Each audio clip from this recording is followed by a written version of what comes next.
Hello everyone. Thank you very much for purchasing the manual. For those of you who have downloaded these guidelines, so these are the guidelines that you find on the supporting materials page at PAScribe.us. I know there are lots of guidelines here, so I thought it would be best to do a video to go through the guidelines. I'm just going to show you something about the free guidelines, which are on the inside covers of the manual, and they can be found on the descriptions page at PAScribe.us. These are your free guidelines. The reason I would like to look at this just briefly is because in the guidelines on the inside covers of the manual, the parallelograms are very tightly spaced. They're uniformly put together. What I've done in the first, on page 2, so we have page 2, 1 to 5. So there are 5 variations of these guidelines. What I've done here is I've removed some of the intervening 55-degree angle lines.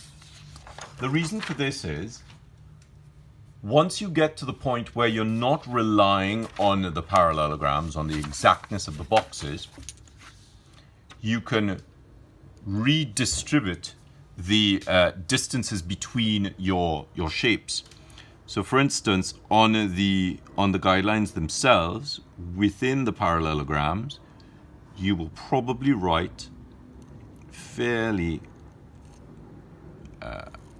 in a fairly tight fashion.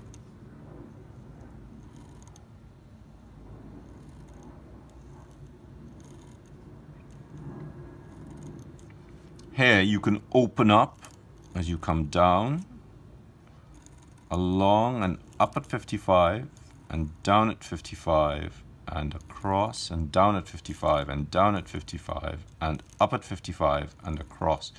So what I'm doing is I'm just using the baseline and a higher X height, because I've done 3 here, but I'm also using the fact that I know that this 55 is here as a guide.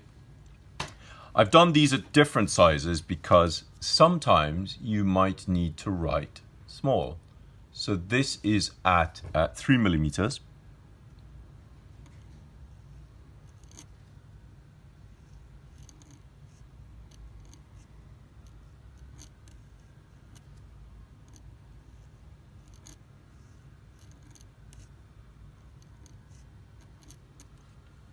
What I normally do when I'm using these open guidelines, these general guidelines as I call them, is I tend to mark off on the guidelines themselves 1, 2, 3, 4.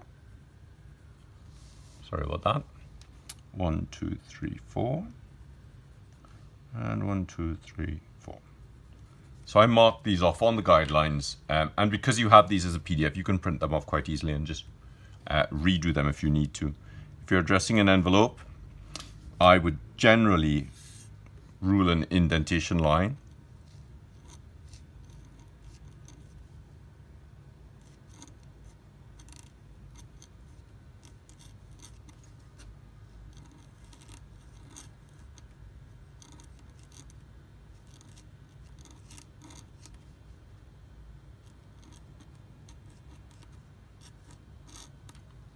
And so that gives you a sense of how to use these guidelines.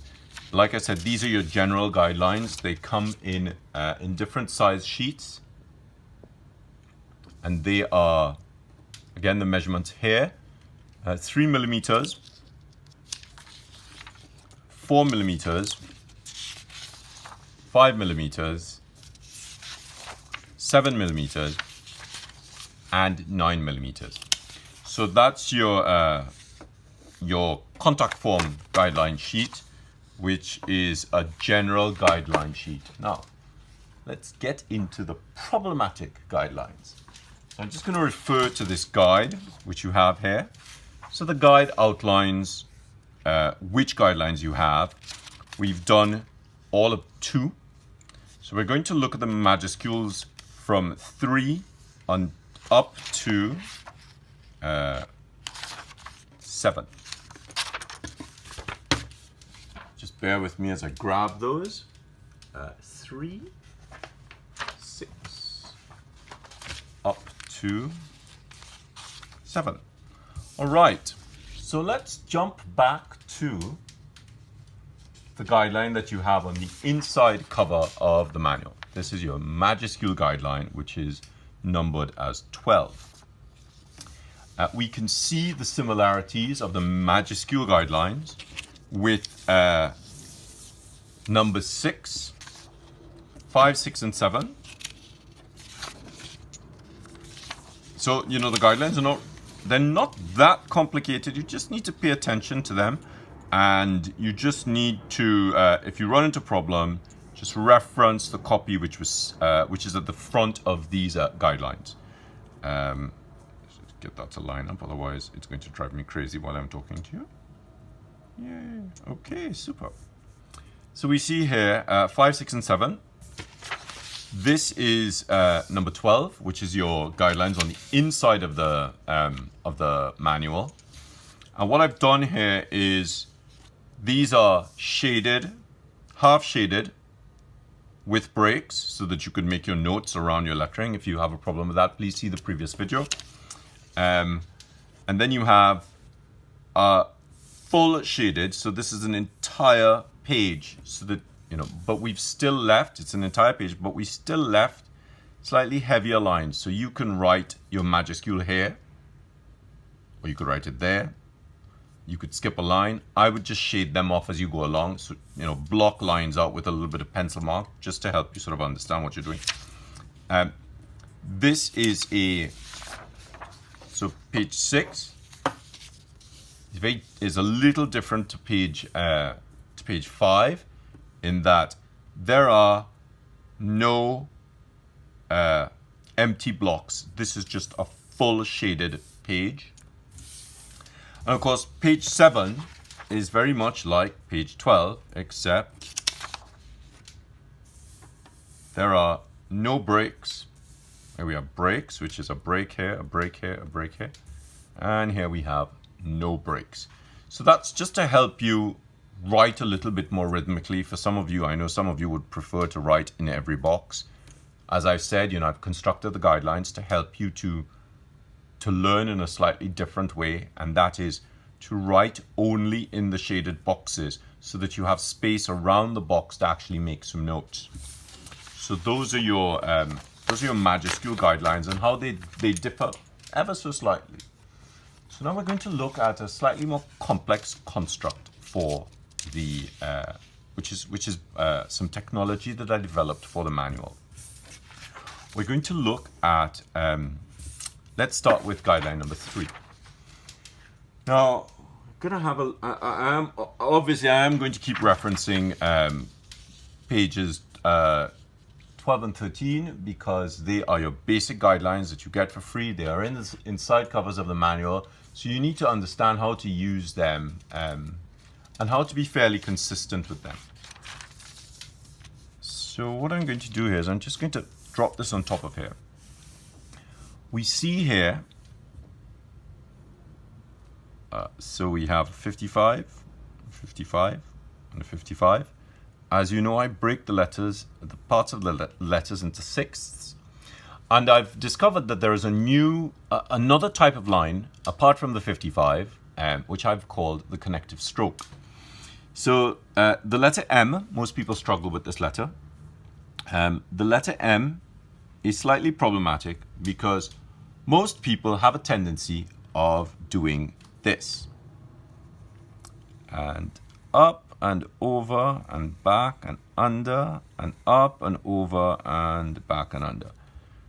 The letter looks like it's leaning forward and it's going to fall over because this is too long and this is too long and this is too wide.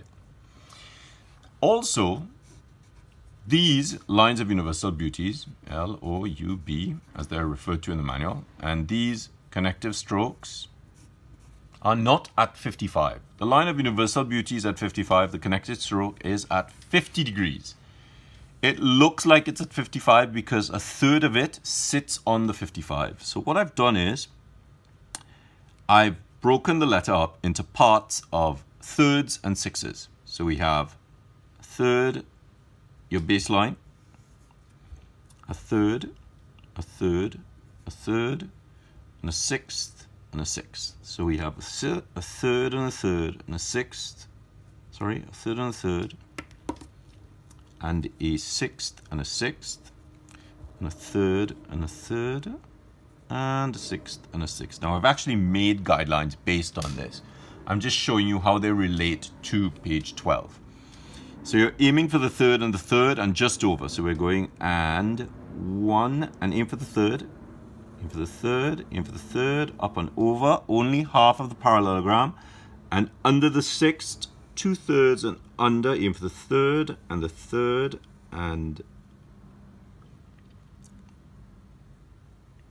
over and under.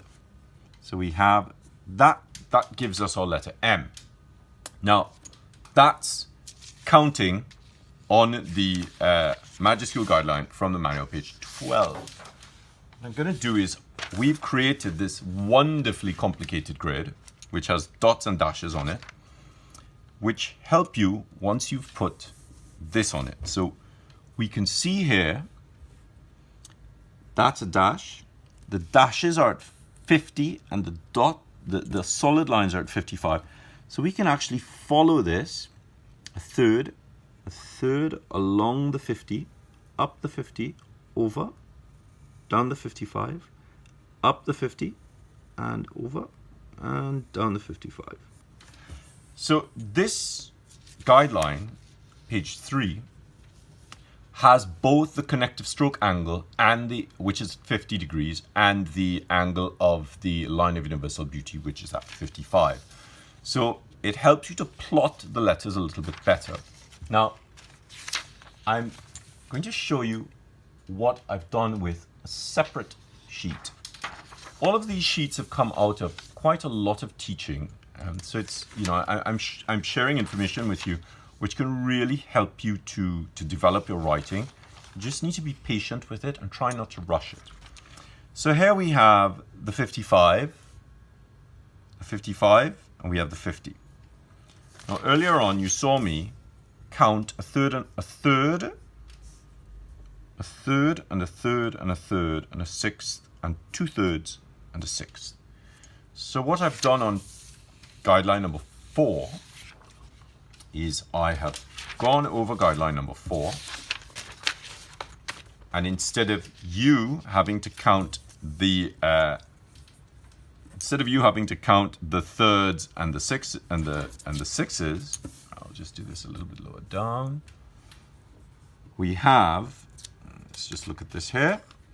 We have a third and a third and a third and a sixth and a sixth, and just over and just under. So this really helps you to plot your 50 and your 55 degrees. So we're going to start there, aim for the third and the third and the third over the half. So I would mark this off because then it helps your brain to sort of recognize where you're aiming for. And we have a third and a sixth, and a third and a sixth, and a third and a sixth, and a third and a sixth, and a third and a sixth, and a third and a sixth, and a sixth and a third and a sixth, and a third and a sixth, and a third and a sixth, and a third and a sixth, and a third. I'm talking this out for you so that A, you can hear it, but also more importantly, so that I don't get confused. So it's really quite important to sort of count this out. So we'll just look at the letter M again and aim for the third, and over by a half, under, and under by a half, aim for the third, up and along and over, and up and along and under, and up and along and over, and up and along and under, and up and along and over, and down and along and under, and up and along and over, and down, and inhale, and exhale, and inhale, and exhale, and inhale, and exhale, and inhale, and exhale, and inhale, and exhale. Now I've just mapped this out for you for a reason. So this sheet allows you to construct your 50 and your 55 degrees for your connective stroke and your lines of universal beauty. We can take this sheet and we can drop it onto sheet number 3, and you will see how they relate to each other. Where is that? There we go. Now, sheet number 4 is a little bit bigger, so it is. So this should sit under here.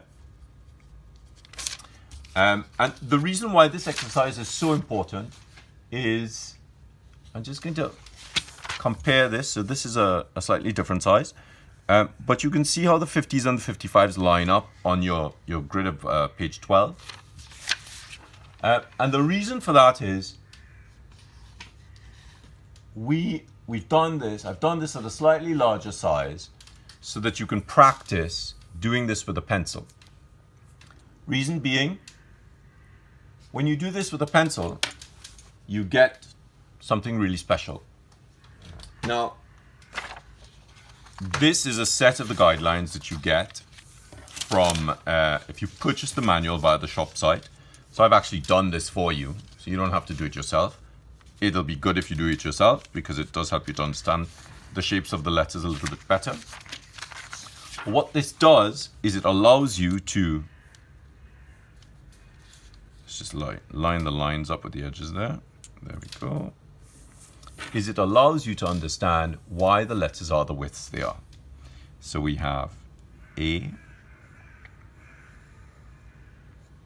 Look at where it ends. It ends in line with that. B. Again, the line of universal beauty. And the width of the bowl of the B and the width of the bowl of the top bowl and the bottom bowl. See how it lines up with the 50, with the 55 angles. And C. And so again, we see how the top of the C is the size of that width and the bottom is 2 widths. The reason why my D is so narrow is because of this, and down, and across, and back, up, and over, and down. And the D is 1/6 over on this side because it's 1/6 over on this side. So what I've also done is to make your life a little bit easier for those of you who purchased the manual via the PAScribe shop site, is I've done this smaller so that you can practice with a pen, or rather a nib, sorry. And so we have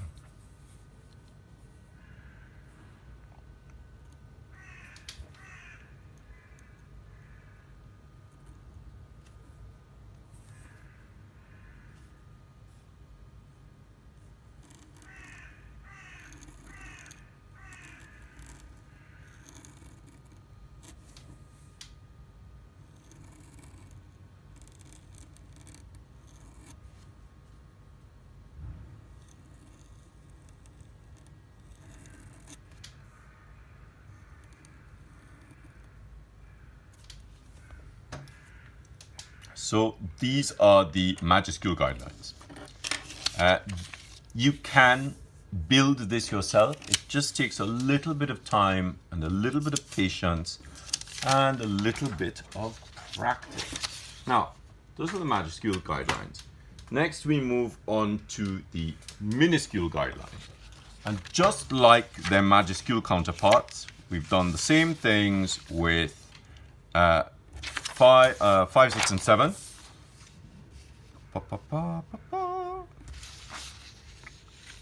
So with the with page 13, so page 13 here, we have 5, 6, and 7. Sorry, a bit of a messed up order there.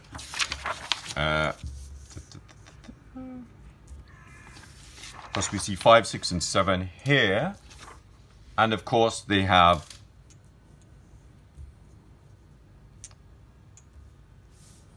there we go. We have a full page where there are breaks so that you can make notes. Then we have a full page, which they're all shaded, which has no breaks so that you can just write to your heart's content. And then we have the difference between 5, 6, and 7 is that we have space in between here so that you have more space to sort of make additional notes if you're sort of practicing more carefully. Now I'm gonna look at pages 11. Let's start with 11.2 now. The problem with 11.2 and 11.3 is these belong to the guidelines that you only get if you download, if you purchase the manual via the shop site. But I've constructed everything so that you can actually build this yourself. You just have to, again, be patient and careful. So what I've done is I've looked at how the minuscules work at a larger size. So here what I've done is I've taken this sine wave as somebody described it in one of my classes, which is a great way to look at it. And I've taken the parallelogram and I've halved the parallelogram and I've divided it into sixths. Because you know that the top is a turn and you know that the bottom is another turn. So you know that from here you have to slow down to go up and over and down and slow down there to go down and under and up and over and turn and down and slow and up. So it does help you understand a little bit more about the variable velocity embedded in the manual. So let's jump back to what you get with your downloads. So on the downloads, you have, again, little dashes. And so the dashes help you to plot this sine wave. Don't try to do this off the bat. What I would suggest you do is, if you're using a light table, to just mark this off. So we have 1 and 2 and 3, 1 and 2 and 3, and dash and 55 dash, horizontal dash, 55, and dash and 55. Now you can darken these on that sheet if you like. And then you aim and up and aim and around and down and up and slow and down and slow and up and slow. What this does is this tells you that because it's so big, we're working with a pencil. You can do this with a brush as well if you like, but I would suggest you start off with a pencil. So we know that this is one parallelogram divided in half. And we have the letter A can fit inside of this parallelogram, and it can go along the ligature and up and down. It can also go around and up and down. So you can have the A being a little closer to the next letter.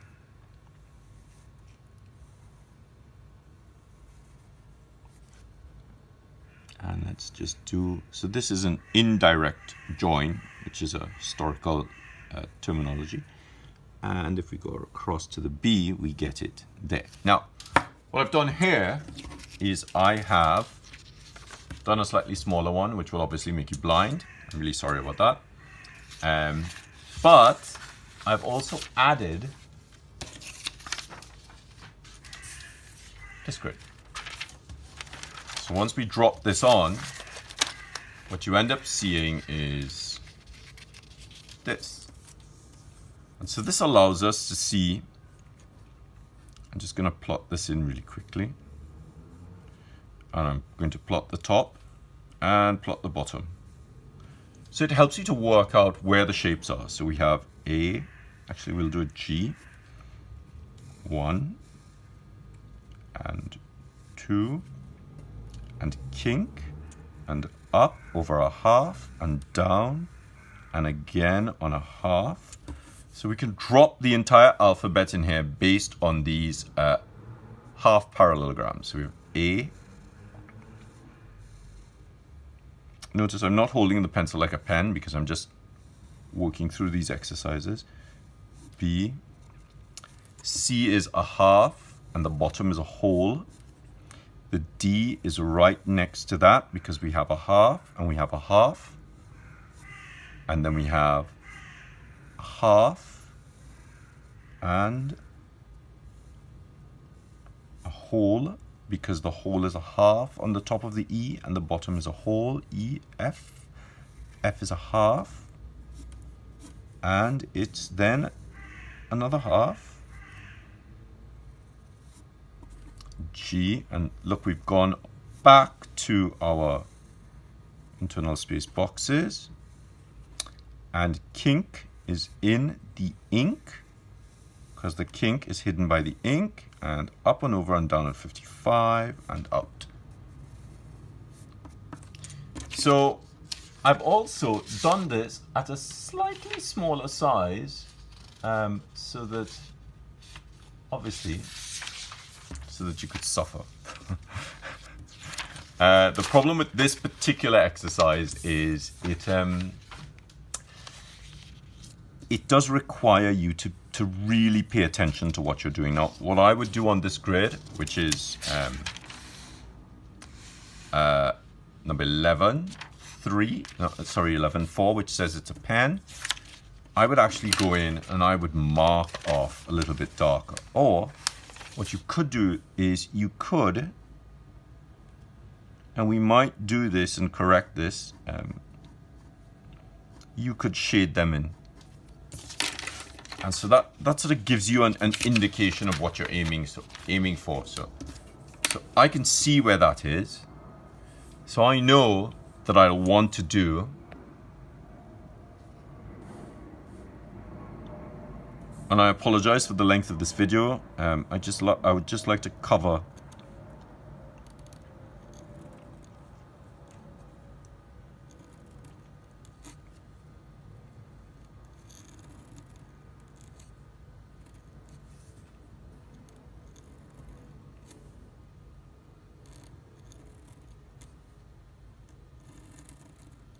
Now, the guidelines also take into consideration the height of squared off top letters as opposed to looped letters.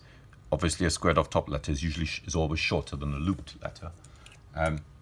And that sort of takes us through all of the guidelines that you have on the inside covers of the manual, on the contact sheet, which is downloaded at PAScribe.us on the supporting materials page. And if you've downloaded if you purchased the manual via the shop site, thank you very much. You get 4 additional guidelines, which you can build yourself. It just means that you don't have to go through all that hard work. All right, so thank you very much for your time. I'm sorry the videos have been so long, but I hope they've been useful. If you have any questions about the videos and about any of the information presented here, please don't hesitate to email me at thestudio@PAScribe.com if you have any technical questions. If your question is about orders and international shipping, and if your country isn't on the list, please email customer support at PAScribe.us. Do not email me, because I will only have to forward your questions on. So if it's about shipping, it's about if you're having problems with the downloads, please email customer support at PAScribe.us. If you would like to show me what you're up to, do not email it to me, please. Please post it in the PAScribe calligraphy classes group on Facebook. So if you're doing some writing and you're struggling with it and you just need some help, I'm more than happy to help you. I know there's a lot in the manual. I am here to help you because I want you guys to get better at this script. Thank you very much, and happy writing.